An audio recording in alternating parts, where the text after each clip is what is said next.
ஒரு 12 மணிக்கு மேலே 1 மணிக்கிட்ட இருக்கும். படுத்துட்டு இருக்கேன். அந்த இடம்லாம் திடீர்னு ஒரு நல்ல பெரிய வெளிச்சம் வந்த மாதிரி இது இருக்கு. அதுக்கப்புறம் நம்ம உடம்பே வந்து ஆப்ரேட் ஆகுது. நான் எந்த உருவம் பார்த்தேனோ அந்த உருவம் அப்படியே ஃபுல்லாக எனக்கு எப்படி இருந்துச்சு, தூக்கி வாரி போட்டது. ஏன்னா நான் இவர் வந்து கிராஸ் பண்ணவர் அங்கே இருக்கிறாரு.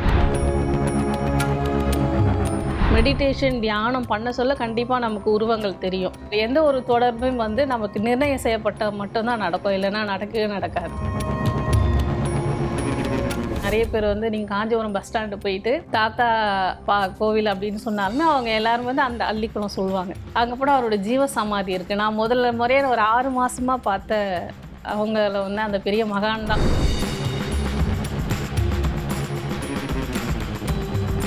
தரிசனம் நேயர்களுக்கு வணக்கம். நம்ம எல்லாருமே நம்ம வாழ்க்கையில ஏதாவது ஒரு அதிசயம் நடந்துராதா அப்படின்னா பல கோவில்களுக்கு போறோம், நிறைய பரிகாரங்கள் அப்படி இப்படின்னு வாழ்க்கையில இந்த அதிசயத்தை தேடிதான் சுத்திட்டு இருக்கோம். இன்னைக்கு நம்ம கூட சித்த அதிசயங்களை பல நேரில் கண்டவங்களை தான் நம்ம நிகழ்ச்சிக்கு வர வச்சிருக்கோம். ஆன்மீக சிந்தனையாளர் பத்மா அவர்கள். வணக்கம் மேம். வணக்கம் மேம். மேம், உங்களோட முதல் சித்தர் அனுபவம் எப்படி இருந்தது? ஒரு பெரியவர் எப்பவுமே வந்து நம்ம எங்கே போனாலும் ஒரு 6 மந்த்தாக வந்து இப்படி வந்து கிராஸ் பண்ணுவார். நிஜமாவே வாழ்க்கையில? நிஜமாவே. நீங்கள் அதே பெரியவர் உங்களை வந்து அப்படி கிராஸ் பண்ணுவார்.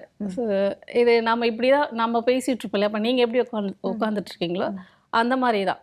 இப்படி சடனாக அப்படி கிராஸ் பண்ணுற மாதிரி இருக்கும்.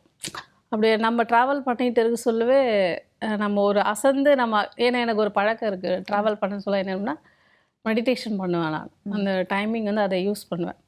திடீர்னு பார்த்தீங்கன்னா உங்களுக்கு அவர் வந்துட்டு அப்படி போகிற மாதிரி ஷேக் ஆகும். அப்போது எனக்கு ஒரே குழப்பமாக இருந்துச்சு. இது எப்படி, இது யாரோ ஒரு பெரியவர் வராரு, அதுவும் வந்து இந்த மாதிரி ஒரு நிலையில் இருக்கக்கூடிய ஒரு பெரியவராக வராரு எப்படின்னு எனக்கு தெரியல.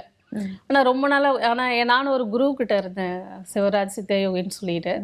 ஸோ அவர் வந்து சொல்வார், உனக்கு வந்து யார் முதல்ல பார்க்குறியோ அவங்க தான் உனக்கு வந்து எல்லா வழியும் காட்டுவாங்க அப்படின்னு சொல்லி. அது அப்படி அவர் சொல்லி நான் பார்த்த பெரியவர் அப்படின்னா அவர் தான். இது ஒரு 6 மாதம் போயிட்டு இருக்கு. அப்போது எனக்கு நிறைய குருமாருங்க, எனக்கு நிறைய பேர் வந்து வழி காட்டியிருக்காங்க. இந்த 6 மாசமும் நீங்க அவர்கிட்ட எதுவும் பேசல, ஆனா சந்திக்கிறீங்க? ஆனா சந்திக்கிறேன், பக்கத்துல வந்து உட்கார்ற மாதிரி. அவர் உங்கள்கிட்டயோ இல்லை நீங்க அவர்கிட்ட எதுவும் பேசல? இல்லை, எனக்கு தோணுது இவர் யாரு. ஸோ இந்த கொஸ்டின் தான் எனக்கு. அதுக்கப்புறம் எனக்கு ஒரு பெரியவர் இருக்கார். அவர் என்ன பண்ணாரு, இந்த குரு பரம்பரைன்னு சொல்லுவாங்க இல்லைங்களா. ஸோ அந்த மாதிரி நான் ஒரு லைனாக வர சொல்ல அவங்க என்ன சொல்கிறாங்கன்னா, நீங்கள் காஞ்சிபுரம் வாங்க, நம்ம போயிட்டு மெடிடேஷன்லாம் பண்ணிவிட்டு அங்கே ஒரு பெரியவர் இருக்கார், போய் பார்த்துட்டு வரலாம் அப்படின்னு சொல்லிட்டு. ஆக்சுவலாக எனக்கு காட்டின அவரோட குருநாதர் குரு அவர். அப்போ எனக்கு அது தெரியாது. எனக்கு முதல் முறையாக நான் அந்த காஞ்சிபுரம் அள்ளிக்குளம்னு சொல்லிட்டு அந்த ஊருக்கு வந்து போய் பார்க்குறேன். நான் எந்த உருவம் பார்த்தேனோ அந்த உருவம் அப்படியே ஃபுல்லாக எனக்கு எப்படி இருந்துச்சு, தூக்கி வாரி போட்டது. ஏன்னா நான் இவர் வந்து கிராஸ் பண்ணவர் அங்கே இருக்கிறாரு. எனக்கு தூக்கி வாரி போடுது. என்னன்னா நான் இவர் ஒரு 6 மாசமாக பார்த்துட்டு இருக்கேன். இவர் யாருன்னு எனக்கு தெரியாது. இவர் எங்கே இருந்தாலும் நமக்கு வந்து ஒரு மாதிரி காட்சி கொடுக்குறேன். ஃப்ரிச்சுவலாக நமக்கு தெரியும் நிறைய விஷயங்கள். அப்போ அவர் வந்து பார்க்குறேன், எனக்கு எப்படி இருந்துச்சுன்னா நம்ம இவரை பார்த்தோமே. அவர் இப்போ பிரசன்ட்ல இருக்காரா இல்ல முக்தி அடைஞ்சவர்? இந்த சம்பவம் எப்ப நடந்தது? இது நடந்தே ஒரு 15 வருஷம் இருக்கும். நான் அந்த ஃபர்ஸ்ட் டைம் வந்து இந்த ஆன்மீகம் அப்படின்னு சொல்லிட்டு இந்த தியானம் மெடிடேஷன் அப்படியே ஒரு பயிற்சி ஆரம்ப காலகட்டத்துல அப்போ அங்க போயிட்டு பார்க்குறேன். எனக்கு வந்து எப்படின்னா, நம்ம ஒரு 6 மாசமா நம்ம பார்க்குறோமே. ஸோ நம்ம யாருக்கிட்டையும் இந்த மாதிரி விஷயங்கள் அனுபவங்கள்லாம் வந்து பொதுவாக வந்து எல்லாருக்கும் பகிர்ந்துக்க முடியாது, சொல்ல முடியாது, புரிதலும் இருக்காது. பாதி பேர் என்ன பண்ணுவாங்க, நம்மளே வந்து வேற மாதிரி சொல்லிடுவாங்க. அவர் என்ன காரணத்துக்காக உங்களுக்கு அந்த காட்சி கொடுத்தாரு, இல்லை உங்க வாழ்க்கையில வந்தாரு? அதுதான் அது கண்டுபிடிச்சிட்டிங்களா? அதுக்கப்புறம் நான் அங்கே போனதும் என் கூட வந்த ஐயா கிட்ட சொல்றேன், ஐயா இவர் வந்து நான் 6 மாசமா பார்த்துட்டு இருக்கேன், ஆனா எனக்கு தெரியாது இவர் தான் சிவசாமி ஐயா அப்படின்னு சொல்லிட்டு. அப்போ அவர் சொல்கிறார், என்னோட குருநாதர் தான் வந்து இவர் கும்பாபிஷேகமே பண்ணி வச்சாரு. அப்போது எனக்கு சுற்றி எல்லாத்தையும் பார்த்தது. அப்புறம் அவர் ஹிஸ்ட்ரி வரலாறு தெரிய சொல்ல அவர் என்ன பண்ணுறாரு, நம்மளுடைய காஞ்சிபுரத்தில் வரதராஜ பெருமாள் கோவில் வாசலில் உட்காந்துட்டு இருப்பார். அவர் என்ன பண்ணுவாங்களாம், ஒரு சாரட் வண்டியில் தான் வருவார் போல இருக்கு. சாதாரணமாக உட்காந்துட்டு இருப்பாராம். இவங்க எல்லாம் என்ன பண்ணுவாங்களாம், அவ்வளோ பெரிய கதவு இருக்கு இல்லையா, வரதராஜர் பெருமாள் கோவில் எவ்வளோ பெரிய கோவில் நம்ம பார்த்துருக்கோம். அதில் வந்து பார்த்தீங்கன்னா அந்த பெரிய கேட்டை வந்து அவர் எடுத்து வந்து வெளியே விட்டுட்டு கேட்டை சாத்திட்டு போயிடுவாங்களாம். எப்போ அவர் உள்ளே இருப்பாராம். யோசிச்சு பாருங்களேன், அது சாத்தியமா முடியாதுல்ல. இல்ல. ஆமா, எனக்கு அதுக்கப்புறம் அவரை பத்தி விசாரிக்க சொல்ல நிறைய இந்த மாதிரி தகவல்லாம் சொன்னாங்க. அவர் வந்து வரதர இன்னைக்கும் நீங்க அந்த கோவிலுக்கெல்லாம் போனீங்கன்னா அவரோட இதுவெல்லாம் இருக்கு. அந்த கோவில்ல அவருடைய படங்கள் இருக்கு. படங்கள்லாம் இருக்குங்க. இருக்கு. நிறைய பேர் வந்து நீங்க காஞ்சிபுரம் பஸ் ஸ்டாண்டு போயிட்டு தாத்தா கோவில் அப்படின்னு சொன்னாலுமே அவங்க எல்லாரும் வந்து அந்த அள்ளிக்குளம் சொல்லுவாங்க. அங்க கூட அவரோட ஜீவ சமாதி இருக்கு. நான் முதல்ல முறையான ஒரு 6 மாசமா பார்த்த அவங்கள வந்து அந்த பெரிய மகான் தான். அவங்க வந்து அது வரைக்கும் நான் அவரை என்ன நினைச்சிட்டு இருக்கேன்னா அவர் ஒரு பிச்சைக்காரர். அவருடைய தோற்றத்தை வச்சு நீங்க அந்த ஆமா, ஏன்னா அப்படிதான் அவர் வந்து கிராஸ் பண்றாரு. ஆனா உண்மையில போய் பார்த்தா அவர் அந்த தோற்றத்தில் தான் இருக்காரு. அது ஒரு பெரிய எனக்கு ஆச்சரியமான விஷயமா இருந்து. அதுக்கப்புறம் என்னன்னா நாங்க நைட் இரவு தங்கணும். தங்கினதுக்கு அப்புறம் என்ன ஆயிடுச்சுன்னா அவர் நம்மளை வர சொல்லியிருக்காருன்னு நினைக்கிறேன். நமக்கு ஒரு 6 மாசமா நமக்கு வந்து இந்த மாதிரி காட்சியெல்லாம் கொடுத்து நம்மளை அழைக்கிறாரு. எந்த ஒரு தொடர்பும் வந்து நமக்கு நிர்ணயம் செய்யப்பட்ட மட்டும்தான் நடக்கும், இல்லைன்னா நடக்கவே நடக்காது. அந்த மாதிரி நான் அவர்கிட்ட போயிட்டு அவர் என் கூட வந்தவர்கிட்டே சொல்ற அவரு கொஞ்சம் இருக்கலாமா அப்படின்னு சொல்லிட்டு அவரோட வேலையை பார்க்குறாரு. நைட் அங்கே தங்குற மாதிரி இருந்துச்சு. அப்போது நைட் நானும் அதே இடத்துல தான் படுத்துட்டேன். அப்போ தான் வந்து என்ன ஆச்சுன்னா அந்த இடம் இல்லாமல் ஓரளவுக்கு லைட்டெல்லாம் அணைத்திட்டாங்க. ஒரு சைடு மட்டும் லைட் எரிஞ்சுக்கிட்டு இருந்தது. படுத்து நல்லா தூங்கியிருப்பேன். ஒரு 12 மணிக்கு மேலே 1 மணிக்கிட்ட இருக்கும். திடீர்னு பார்த்தீங்கன்னா அந்த இடம் ஃபுல்லாகவே வெளிச்சம், சரியான வெளிச்சம். படுத்துட்டு இருக்கேன்.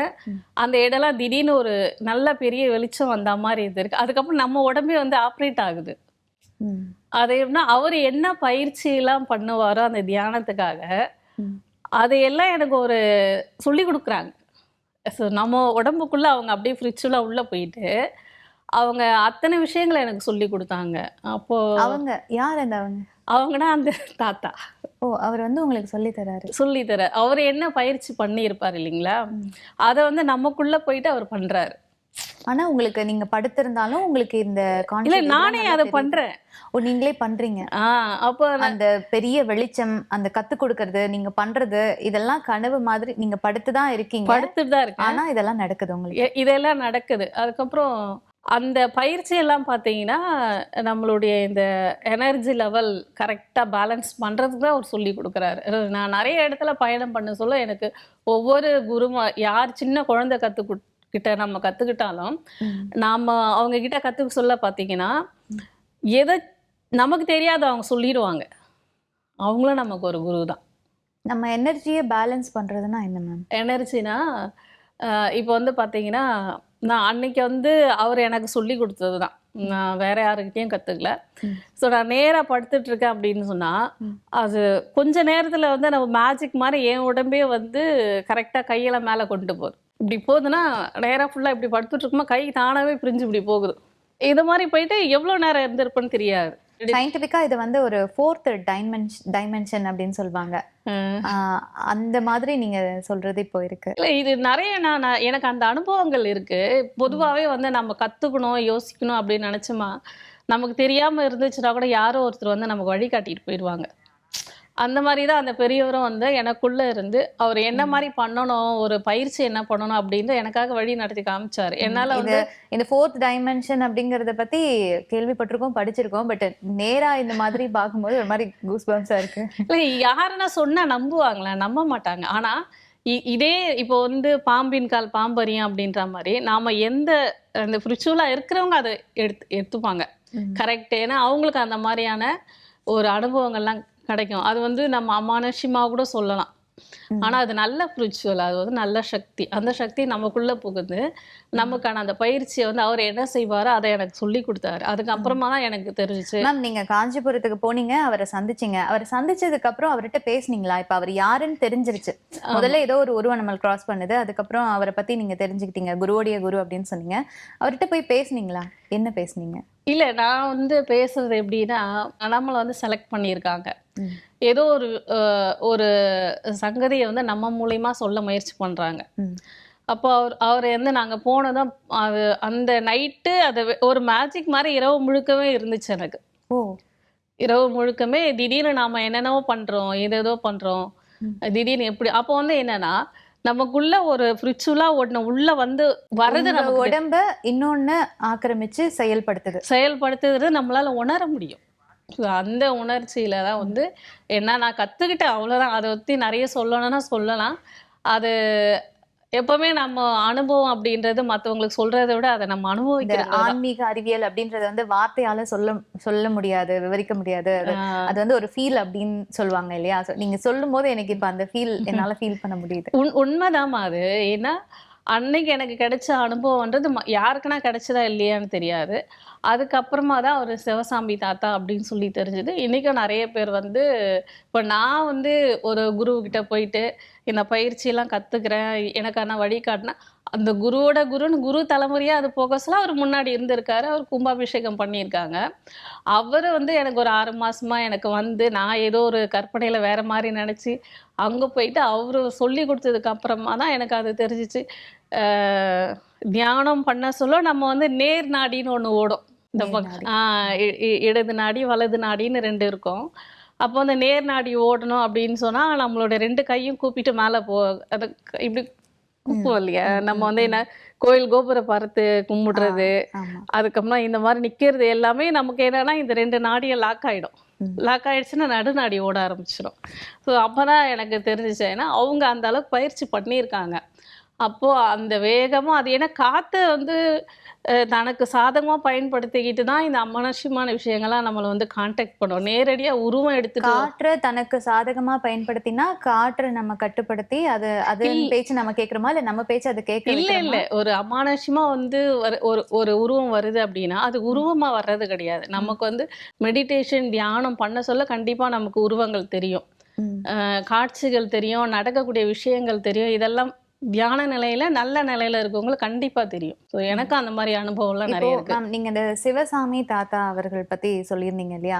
அவரை பத்தி கொஞ்சம் சொல்லுங்களேன். ரொம்ப அவரை பத்தி தெரிஞ்சுக்கணும்னு கியூரியஸ். அவரை வந்து அங்க வந்து அந்த அளவுக்கு வந்து பாத்தீங்கன்னா அவர் எந்த நேரமும் அவர் ஒரு நல்ல ஜனங்களுக்கெல்லாம் சர்வீஸ் பண்ணாரு. அவர் எல்லாருமே வந்து வேற மாதிரி நினைச்சிட்டு இருக்கோம். மிகப்பெரிய சக்தியா நிறைய பேருக்கு நல்லது செஞ்சிருக்காரு அப்படின்னு சொல்லதான் எனக்கு தெரிய வந்தது அவரை பத்தி. அதுக்கப்புறம் நான் 2-3 முறை போனேன்.